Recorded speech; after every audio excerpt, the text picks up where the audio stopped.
시청자 여러분, 지난 주말과 주일 주 안에서 평안하셨습니까? 시작된 한 주간도 성삼일체 하나님께서 여러분과 늘 함께 하시기를 원합니다. 이번 주에도 하나님 말씀 중심의 삶을 살아가시기를 원하오며 현오리와 함께하는 구원의 여정, 이번 주에도 출발하도록 하겠습니다. 2022년 52주차입니다.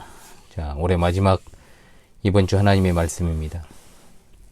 우리의 지나온 여정을 생각하시면서 하나님의 말씀을 중심해서 한 해를 잘 마무리하고 변함없이 현오리와 함께하는 구원의 여정 2023년에도 계속해 나가기를 원합니다. 자, 52주차 하나님의 말씀은 누가복음 17장 20절로 21절의 말씀이 되겠습니다. 자, 함께 외웁시다. 예수께서 대답하여 이르시되 하나님의 나라는 볼 수 있게 임하는 것이 아니요 또 여기 있다 저기 있다고도 못하리니 하나님의 나라는 너희 안에 있느니라. 누가복음 17장 20절로 21절 말씀. 아멘. 다시 한번 해봅시다. 예수께서 대답하여 이르시되 하나님의 나라는 볼 수 있게 임하는 것이 아니요 또 여기 있다 저기 있다고도 못하리니 하나님의 나라는 너희 안에 있느니라. 누가복음 17장 20절로 21절 말씀. 아멘. 자, 누가복음 17장 11절에서 그리고 19장 27절까지 우리 예수님께서 예루살렘에 입성하시기 직전까지의 이른바 최후 순회 전도 사역에 관한 행적과 가르침이 되겠습니다.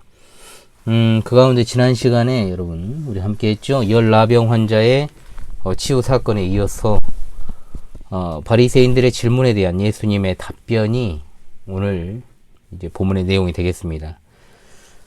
오늘 본문의 내용을 한번 읽어보도록 하겠습니다. 누가복음 17장 20절로 21절의 말씀이 이번 주 하나의 말씀이었고요. 37절까지 말씀을 함께 상고하겠습니다.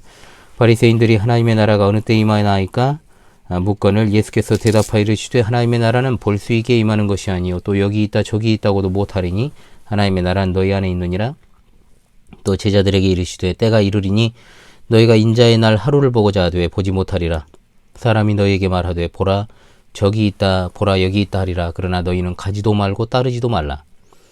번개가 하늘 아래 이쪽에서 번쩍이어 하늘 아래 저쪽까지 비침같이 인자도 자기 날에 그러하리라. 그러나 그가 먼저 많은 고난을 받으며 이 세대에게 버림바 되어야 할지니라. 노아의 때에 된 것과 같이 인자의 때에도 그러하리라. 노아가 방주에 들어가던 날까지 사람들이 먹고 마시고 장가들고 시집가더니 홍수가 나서 그들을 다 멸망시켰으며 또 롯의 때와 같으리니 사람들이 먹고 마시고 사고 팔고 심고 집을 짓더니 롯이 소돔에서 나가던 날에 하늘로부터 불과 유황이 비오듯 하여 그들을 멸망시켰느니라. 인자가 나타나는 날에도 이러하리라. 그날에 만일 사람이 지붕 위에 있고 그의 세간이 그 집안에 있으면 그것을 가지러 내려가지 말 것이요 밭에 있는 자도 그와 같이 뒤로 돌이키지 말 것이니라. 롯의 철을 기억하라. 무릇 자기 목숨을 보존하고자 하는 자는 잃을 것이요 잃은 자는 살리리라. 내가 너에게 이르노니 그 밤에 둘이 한자리에 누워 있으면 하나는 데려감을 얻고 하나는 버려둠을 당할 것이요 두 여자가 함께 맷돌을 갈고 있으면 하나는 데려감을 얻고 하나는 버려둠을 당할 것이니라. 그들이 대답하여 이르되 주여 어디 오니이까? 이르시되 죽어 있는 곳에는 독수리가 모이느니라. 아멘. 자, 바리새인들의 질문이 먼저 나오죠. 하나님 나라가 언제 임하게 될 것인가? 하나님 나라가 육적인 나라, 정치적인 나라인 것으로만 이해하는 바리새인들을 비롯한 제자들도 그랬죠. 그 당시 사람들에게 예수님께서는 하나님 나라의 본질을 가르치시고 그에 이어서 그 날, 즉 우리 주님께서 재림하사 하나님 나라를 완성하실 것에 대한 가르침을 연이어 주시고 계시는 것이 오늘 본문의 내용입니다. 우리가 익히 배워 알고 있습니다만 하나님 나라는 외형적인 것이 아닙니다. 성경에서 말하는 하나님 나라는 물질적인 의미의 어떤 영토적 개념이 아니라 하나님의 주권과 통치가 임하는 곳으로서의 개념인 것이죠. 예수님께서 성육신 즉 초림하심으로 말미암아 이미 도래한 하나님 나라의 본질을 보지 못하고 영적인 무지에 빠져있는 바리새인을 비롯한 그 당시 유대인들에게 하나님 나라는 외형적으로 세워지는 나라가 아니라 하나님의 주권과 통치를 인정하며 예수 그리스도를 믿고 영접하는 자들 가운데 임하는 영적인 나라라는 사실을 가르치시고 계십니다. 그럼에도 불구하고 예수님의 가르침은 거기에서 끝나지 않습니다. 하나님 나라가 예수 그리스도의 초림으로 말미암아 이미 이 땅에 도래했지만 하나님의 온전한 통치가 영육간에 실현된 것은 아니었습니다. 왜냐하면 온전한 하나님의 나라는 예수 그리스도께서 재림하실 때 지구를 완전히 녹여서 새 하늘과 새 땅으로 갱신하여 만물이 새롭게 변화됨으로 이루어지는 나라이기 때문입니다. 또한 우리의 몸이 부활하여 영혼과 육신이 온전하게 결합하여 영원한 하나님 나라에서 살아가기에 적합한 부활체로 변화되는 그때가 완전한 완성의 때입니다. 따라서 우리 주님께서는 하나님 나라의 현재성을 이야기하시고 또 계속해서 하나님 나라가 영육간에 온전하게 완성이 되는 주님의 재림의 때가 임박하였을 때 일어날 일들과 그에 따른 재림을 대비하는 성도의 자세에 대한 교훈을 주고 계신 것입니다. 자, 그래서 어떻게 연결되는지를 여러분들이 파악하실 수 있겠죠?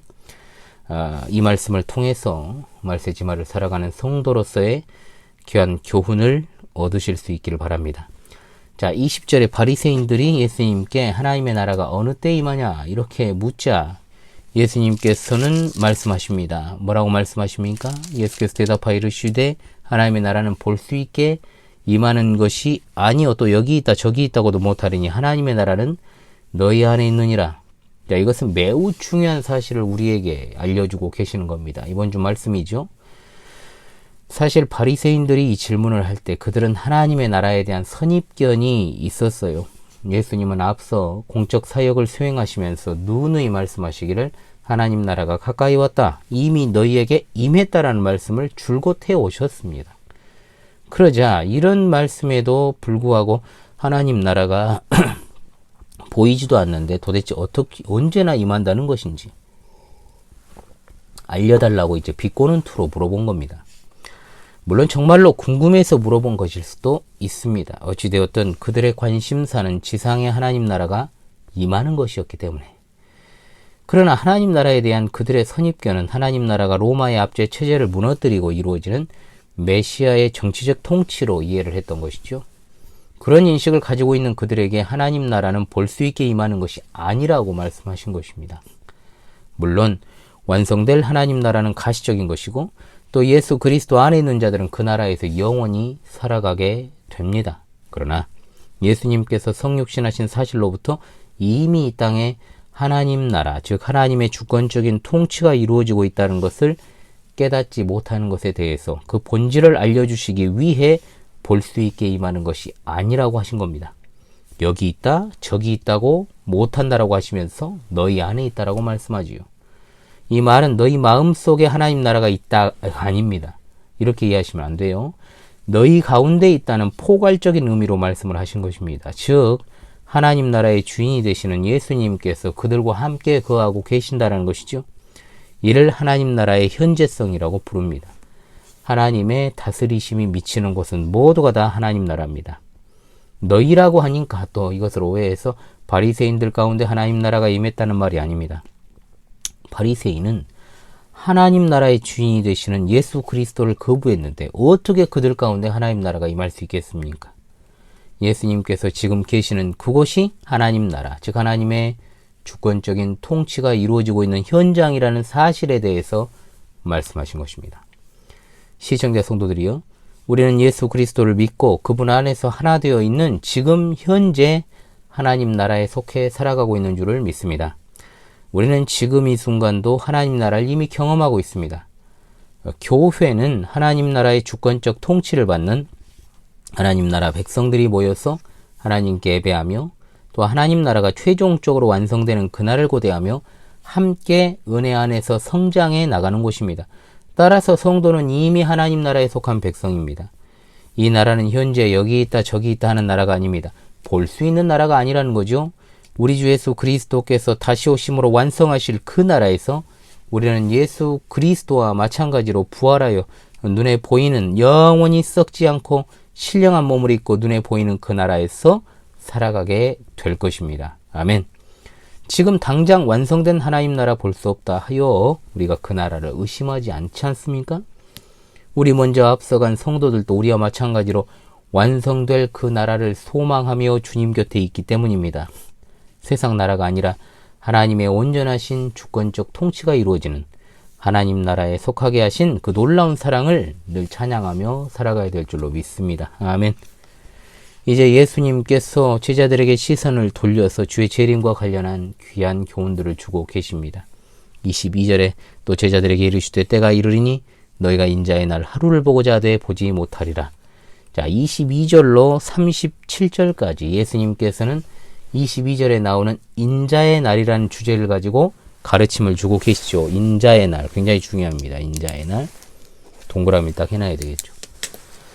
앞서 바리새인들은 하나님 나라가 어느 때 임하는지를 물었지 않습니까? 이에 대해서 예수님은 하나님의 나라가 임하는 때가 아니라 하나님 나라 본질을 이야기하셨습니다. 그런데 여기서는 때를 이야기하시고 계십니다. 물론 이 때가 어느 때인지를 정확하게 알려주시는 건 아닙니다. 적어도 하나님 나라가 완성될 그 시점에 있을 양상들이 어떠한가에 대한 가르침입니다. 바리새인들의 잘못된 하나님 나라 개념을 수정하시기 위해서 현재성에 초점을 맞추셨다면 제자들에게는 미래성을 이야기하고 계십니다. 우리 주님께서 공적인 사역을 수행하실 때 마지막 때에 관한 가르침을 주신 것에 관하여 우리가 주의할 게 있습니다. 뭐냐? 예수님의 가르침을 어느 한 시점에만 고정시켜 생각해서는 안 된다는 겁니다. 즉 예수님의 가르침 안에는 마지막 시점까지 가는 과정에 대해서도 말씀하시고 실제 마지막 때에 이르러 있을 일들에 대해서도 말씀하시기 때문에 이미와 아직의 긴장 상태에 놓여 있는 성도들은 그 과정에 있는 자들로서 예수님의 가르침을 지나치게 마지막 때에 관한 것으로만 국한하여 해석해서는 안 되고 또 이것을 과거에 이미 일어난 사건으로만 해석해서도 안 되는 겁니다. 인자의 날 하루를 보고자 하되 보지 못하리라. 이 원문은 인자의 날들입니다. 이 날들은 예수님께서 부활하신 이후에 통치하시는 복된 미래의 시대를 가리킵니다. 자, 그렇다면 단서로 되어 있는 하루는 무엇이냐? 바로 예수님의 재림의 시점을 말하는 겁니다. 예수 그리스도의 초림으로 이미 말세가 시작되었습니다. 말세의 끝은 예수 그리스도의 재림입니다.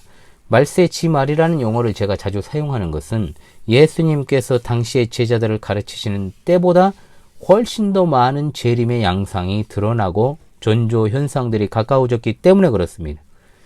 예수님의 재림의 때가 아직 이르지 않았으니 아직 그들이 눈으로 직접 볼 수 없다라는 의미로 말씀하신 것입니다.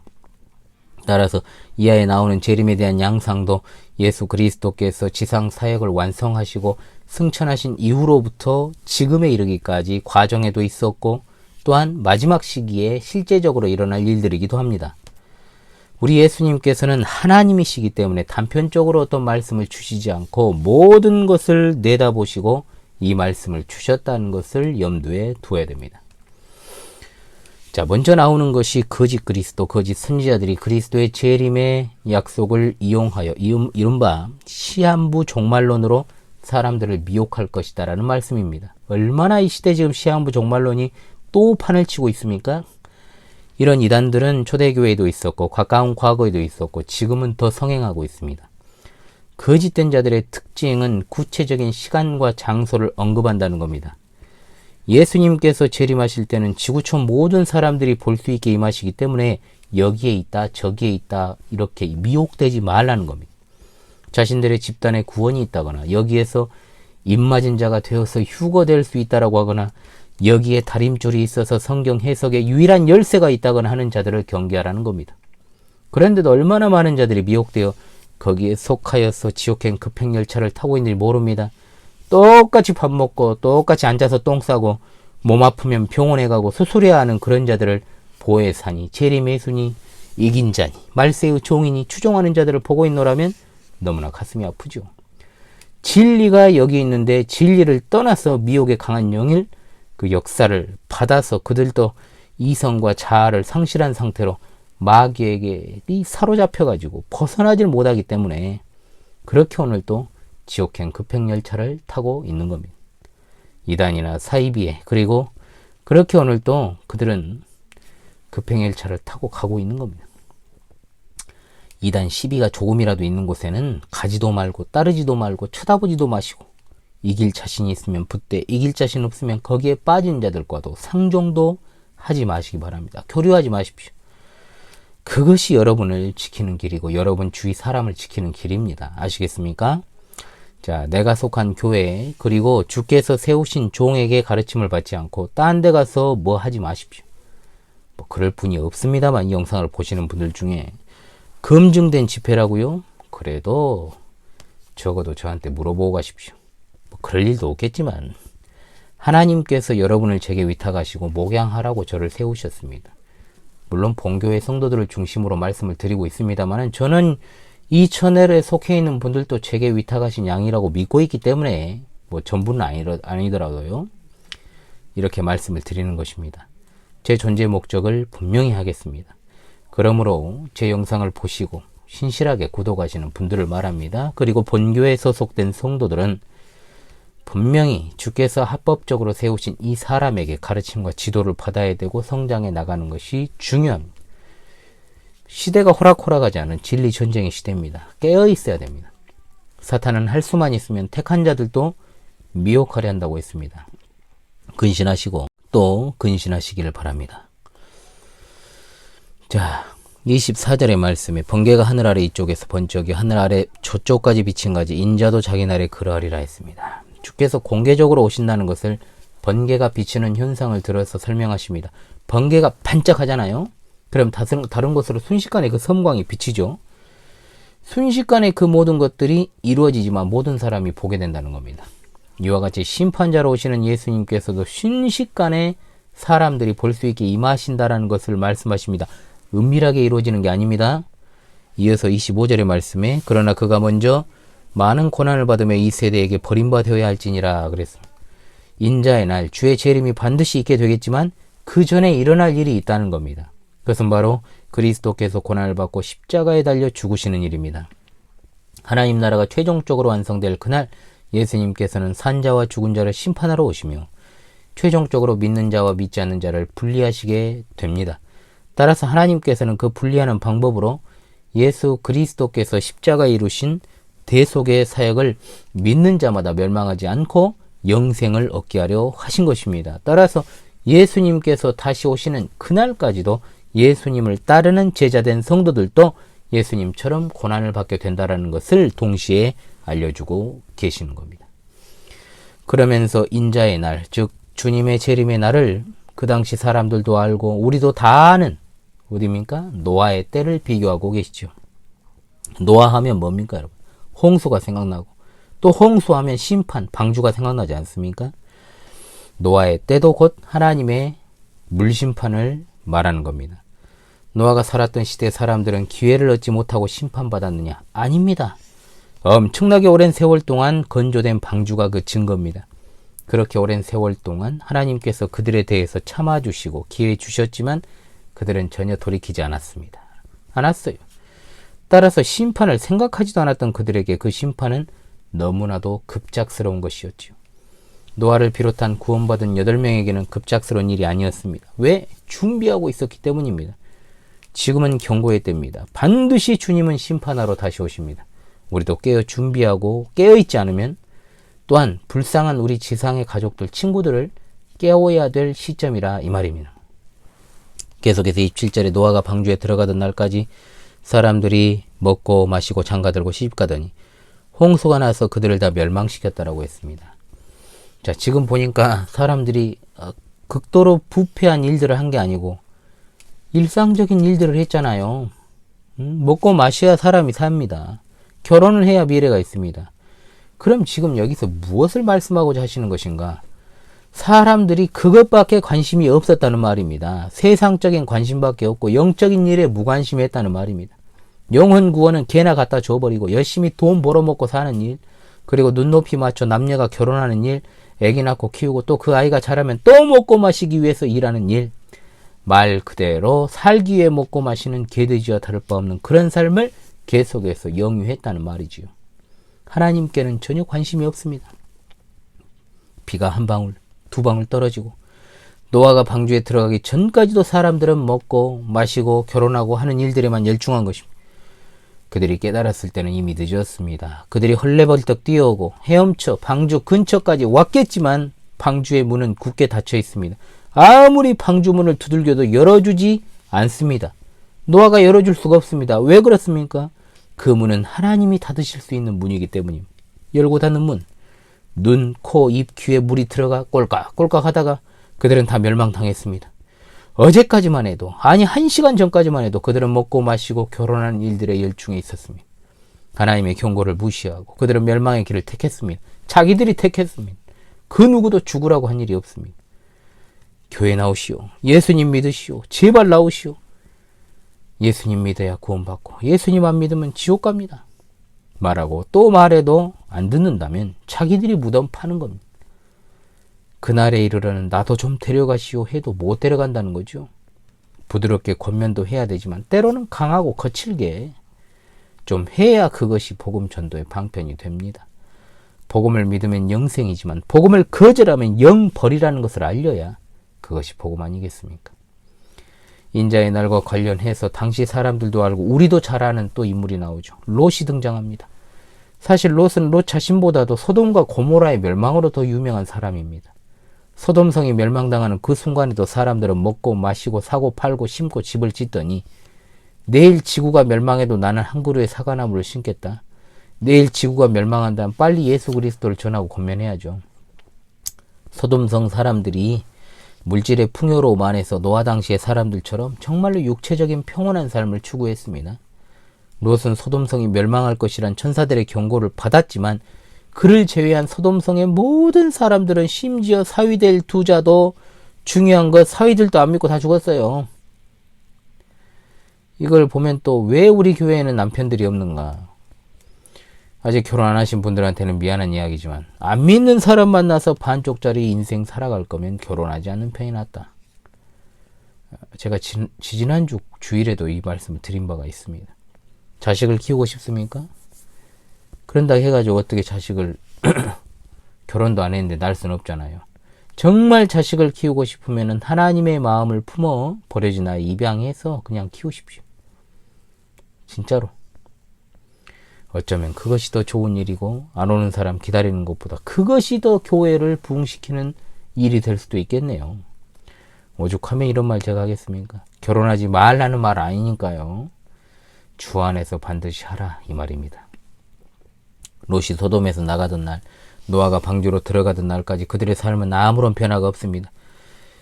결혼 이야기 좀 더 하면 주 안에서 만났고 또한 진짜 신실한 믿음 갖고 있으면 다른 거 조건 보지 말고 결혼하십시오. 그래야 되지 않겠어요? 사실은. 예, 영광 중에 예수님께서 재림하십니다. 그때까지도 그들의 삶은 변화가 없습니다. 무슨 우주 쇼가 있나 보다, 개기일식인가 보다, 별똥병 떨어지나 보다 이런 소리 할 거라는 말이에요. 그날에도. 그러나 자신들은 버려지고 예수님을 믿은 자들은 주님 곁으로 가니까 그때는 이제 울고 부르짖고 난리치고 이제 소리치고 난리가 나겠죠. 소용없죠. 30절로 이하 말씀입니다. 인자가 나타난 날에도 이러하리라. 그날에 만일 사람이 지붕 위에 있고 그의 세간이 그 집 안에 있으면 그것을 가지러 내려가지 말 것이요 밭에 있는 자도 그와 같이 뒤로 돌이키지 말 것이니라. 자, 이 말씀에 대한 이해는 그 다음 절을 보면 정확해요. 롯의 이야기가 끝나지 않았죠? 롯 하면 소돔과 고모라의 멸망이 떠오르지만 또 롯과 함께 떠오르는 사람이 있지요. 구원받을 뻔했던 롯의 아내입니다. 롯의 철을 기억하라. 롯의 철을 기억하라. 무엇을 기억하라는 것일까요? 롯의 아내는 소돔성에서 나왔습니다. 이젠 끝난 것 같아요. 구원받은 것 같아요. 이제 소돔성으로부터 그 멸망으로부터 구원받은 것 같았습니다. 그런데 창세기 19장 26절에 롯의 아내는 뒤를 돌아본 거로 소금기둥이 되어버렸다 그랬어요. 어렸을 때 소돔과 고모라 영화를 TV에서 성탄절에 해주는데 그 장면을 굉장히 동화적으로 묘사를 해놨더라고요. 과연 롯의 아내가 쳐다봤다고 해서 소돔기둥이 됐을까요? 그냥 단순히 쳐다봐서? 하늘에서 불과 유황이 쏟아지고 그 성사람들의 비참한 비명소리가 들리고 두 사위 놈들의 비명소리도 들리는데 안 쳐다볼 수가 있겠습니까? 쳐다봐서 소돔기둥이 된 것이 아니고 무슨 주술적인 의미처럼 앞서서 이미 버려야 될 육체적이고 세속적인 생활방식, 가치관을 끝끝내 포기하지 못하고 그 마음이 거기로 가 있었다는 말입니다. 그래서 결국 롯의 아내는 구원받을 뻔했던 것이지 결국 소돔성에서 멸망당한 사람들과 똑같이 멸망당했습니다. 앞선 30절에서 31절의 말씀이 바로 이겁니다. 하나님 나라에 대한 가치를 가장 우선시해야 된다. 너희는 먼저 그 나라와 그 의를 구하라 하신 그 말씀에 입각해서 모든 것을 버려두고 예수님만 따라야 된다는 겁니다. 롯의 철을 기억하십시오. 롯의 철을 기억하십시오. 구원받을 뻔했던 그녀. 오늘날 교회 안에서도 형식적인 신앙의 태도와 전혀 변화되지 않는 세속적 가치관을 그대로 가지고 예수님을 마음에 두지 않고 그저 일시적인 감정에 휩싸여서 종교활동하는 자들은 교회 안에 있으면서 자기도 구원받았다라고 착각하겠지만 그날에 이르러 롯의 아내와 같은 처지에 빠지게 되고 말 것입니다. 33절의 말씀입니다. 무릇 자기 목숨을 보전하고자 하는 자는 잃을 것이요 잃는 자는 살리리라. 목숨을 보전한다는 말은 노아 시대 사람들, 롯 시대 사람들, 롯의 처와 같이 모두 세상에 속한 생활을 영위하는 가운데 교회에 나와서 예배 보고 가는 많은 사람들, 예배하는 게 아니라 예배 보고 가는 사람들이죠. 그러나 그저 자기 생명의 풍요를 누리기 위해 먹고 살기 위해 살았던 많은 사람들, 예수님께 나왔다가 다시 가버린 부자 청년과 같이 결국 영원한 생명을 얻지 못하게 되어버렸습니다. 잃는 자는 살리리라. 이 말씀은 세상의 것을 추구하고자 하는 삶을 버리면 하나님께서는 그의 생명을 살리신다는 뜻입니다. 부자의 집 앞에서 죽어가던 우리 나사로 성도님은 죽어가는 순간까지도 구걸하지 않았고 그저 예수님 믿고 죽어 소망 중에 천국에 가서 아브라함의 품에 안기게 되었습니다. 아멘. 그리스도를 따르는 제자라면 제자답게 깔끔하게 살아야죠. 비굴하게 살면 안 되죠. 종이면 종답게 자연스럽게 겸손을 탑재하고 있어야 된다는 말입니다. 왜 종놈이 주인 노릇합니까? 왜 제자가 스승보다 더 존귀해지려 합니까? 우리 주님은 이 땅에서 단 한 번도 영광스러운 삶을 살지 않으셨는데 그분 때문에 살게 된 것들이 어찌하여 기득권을 못 버리고 그 따위로 살아가느냐 이 말입니다. 말 그대로 진짜 부끄러운 줄 알아야 되지 않겠습니까? 왜 세상 사람들이 기독교인들, 특히 목사들을 비난합니까? 뒤로 할 짓 안 할 짓 다 하면서 존귀한 척, 경건한 척, 겸손한 척하고 또 예수님 이름 팔아먹어 장사하니까 그것이 교회 욕먹이고 궁극적으로 하나님께 명예훼손이 되는 거죠. 목사들이 강단에서 성도들의 이중생활을 비난하고 지적을 합니다. 그러나 제발 인터넷 댓글 좀 보라고 말하고 싶습니다. 과연 사람들의 비난이 교회 다니는 사람들을 향한 비난인지 아니면 목사에 대한 비난인지. 지분의 10중 8, 9는 다 목사 욕입니다. 나머지 지분 10에서 20%가 교회 다니는 김장로, 이권사, 박집사 이야기죠. 평일에는 목사가 성경 연구하고 기도하고 어떻게 하면 하나님께서 내게 맡기신 이 소중한 양들을 잘 먹이고 인도해야 될까를 고민하고 이것을 생각해야 되는데 부동산이나 끼웃거리고 자빠졌고 높으신 분들 찾아다니면서 정치적 모임이나 만들려고 하고 새나 불리려고 하고 제가 광주에 사는 자꾸 서울에 가고 이것저것 교회 성장 프로그램이나 힐끔힐끔 쳐다보고 이번 해에는 뭘 해볼까 연말 되면 또 머리 또 잔머리 굴리고 있잖아요. 또 주판 튕기고 있잖아요. 어떻게 해서 또 한 해 또 울겨 먹어볼까. 그렇게 허송세월 하다가 강단에만 올라오면 목소리 내리깔고 경건한 척하고 느닷없이 울고 쇼를 하니까 꼴보기 싫죠. 믿는 나도 보고 듣노라면 짜증나는데 안 믿는 바깥 사람들이 보면 얼마나 꼴불견이겠어요. 솔직히. 요즘 막 유튜브 쇼츠 영상에 막 목사들 설교 막 짤이 나오잖아요. 진짜 댓글을 막 차단을 다 해놨잖아요. 왜 그랬겠습니까? 욕이 그냥 90%니까 그래요. 댓글을 달아놓을 수가 없어요. 저는 댓글창 다 열어놓잖아요. 저한테 욕하면 전 욕으로 받아쳐버립니다. 그리고 정 안 되겠다 싶으면 차단하고 삭제시켜버리죠. 저는 차단을 시켜버립니다. 아예 저는 저는 구독해달라 시청해달라 말하지 않잖아요. 그냥 신실한 우리 성도들에게 유익이 되는 방송이면 그걸로 족하다. 그래서 진득하니 몇 개월이고 좀 봐라. 그리고 나서 파악한 연후에 열혈 구독자가 되든 말든 그것은 여러분의 자유다. 자, 이제 이 34절로 이하에 구체적으로 이제 그날에 있을 분리에 대해서 말씀합니다. 노아의 때, 롯의 때에 있었던 일이 장차 마지막 심판의 최종을 그 있을 일을 예표하는 사실이었다면 이제 실제적으로 그날에 일어난 일들을 생생하게 묘사해 주고 계셔요. 그 밤에 둘이 한 자리에 누워 있으며 하나는 데려감을 얻고 하나는 버려둠을 당할 것이라 했어요. 자, 밤에 둘이 누워 있어요. 어떤 관계일까요? 어렵게 생각할 필요 없습니다. 부부입니다. 부부. 예수님이 지금 이 상황에서 불륜적 관계나 아무 생각 없이 불장난하는 청춘 남녀를 이야기하진 않으셨겠죠. 한 사람은 데려감을 당하고 한 사람은 버려둠을 당합니다. 여보! 아무개 엄마! 어디가? 그땐 소용없다는 거. 이 세상에서 가장 가까운 관계라고 할지라도 예수 그리스도를 중심으로 해서 다 분리가 됩니다. 같이 매일 잠을 자고 또 오늘도 같이 하루를 보내고 모든 삶을 공유하는 부부라 할지라도 부부가 가령 예를 들어 같은 직업을 갖고 있거나 장사를 같이 하게 되면 아주 왼종일 붙어 있을 거 아닙니까? 하루 시작부터 끝까지. 그런데 그날에 이별하면 영영 다시 못 만납니다. 우리 교회도 그런 가정이 있어서 제가 이렇게 말씀을 드리는 거예요. 영영 못 만나요. 한 사람은 천국에, 한 사람은 지옥 가니까. 그렇게 교회 가자고 예수 믿으라고 해도 안 믿었잖아요. 어찌할 겁니까? 그날은 반드시 옵니다. 정말 무섭게 생각을 해야죠. 지금 속썩이니까 그냥 빨리 그날 와버렸으면 좋겠다 생각이 드십니까 혹시 여러분? 아니면 정말 내가 눈물로 하나님께 더 기도하고 그 사람에게 권면해야 되겠다는 생각이 드십니까? 물론 후자겠죠. 35절에는 나옵니다. 두 여자가 함께 맷돌을 갈고 있으며 하나는 데려감으로 하나는 버려둠을 당할 것이라고 했습니다. 함께 맷돌을 간다는 말은 자, 함께 생업을 추구하고 사업을 하고 비즈니스 파트너도 될 수 있고 여러 가지가 같이 되는 겁니다.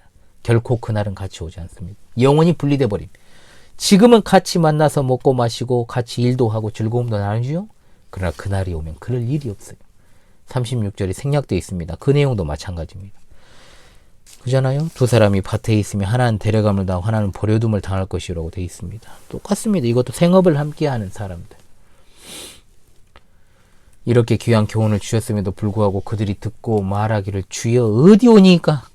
주여 어디 오니까? 이 말은 어디 어떤 장소에 이 말이죠.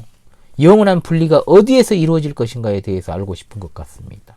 예수님께서 지금까지 그들에게 인자의 날에 대해 설명해 주었음에도 그날이 어떠한 날이 될지 온전하게 깨닫지 못하고 있음을 보여주고 있어요.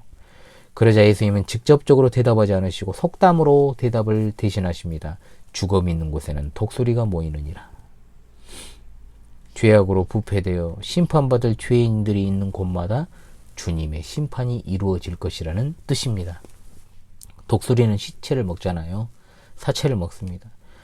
시체가 있으면 어디든지 모여들어 뜯어 먹습니다. 이와 마찬가지로 그리스도의 재림과 더불어 이루어질 마지막 때 심판은 심판받을 죄인이 있는 곳이라면 어디에서든지 반드시 시행될 것을 속담으로 말씀해 주신 것입니다. 시청자 성도들이시오, 우리 주님의 말씀은 단 한마디도 땅에 떨어지지 않고 다 이루어질 줄로 믿습니다. 아멘. 따라서 그리스도의 재림은 기독교의 근본 교리고 중심 메시지이며 반드시 이루어질 일입니다. 주님의 재림에 대한 소망이 강해지는 것 같지만 식어지는 때라고 저는 보고 있습니다. 왜 그렇습니까? 너무나 양분되어 있잖아요. 강한 열망을 가지고 있는 자들의 면면을 보게 되면 휴거론자들이 많고 환란 전 휴거를 주장하는 자들, 환란 중 휴거를 주장하는 자들, 휴거 자체란 말을 저는 이 그릇된 용어를 쓰면 안 되는데 말이죠. 항상 환란에 집착하고 환란 변태 이야기 제가 했죠. 시한부 종말론적인 주장을 펼치는 자들 얼마나 많습니까? 이 시대에. 그리고 한편으로는 전혀 또 시대에 대해서 무지하고 또 분별을 못하고 그저 똑같은 세상을 예전이나 지금이나 살아가게 될 것처럼 여기고 그렇게 분별 없이 아무 생각 없이 살아가는 사람들도 많지요. 그러니까 재림에 대한 소망이 한편으로는 식어가고 있는 때다 이 말입니다. 따라서 전도의 열정은 진작 식었죠.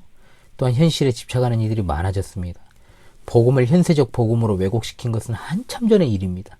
마치 노아의 때, 롯의 처와 같은 행태를 보이는 자들이 그 어떤 때보다도 제가 유사 그리스도인 같이 읽고 있습니다만 유사 그리스도인들이 넘치는 때입니다.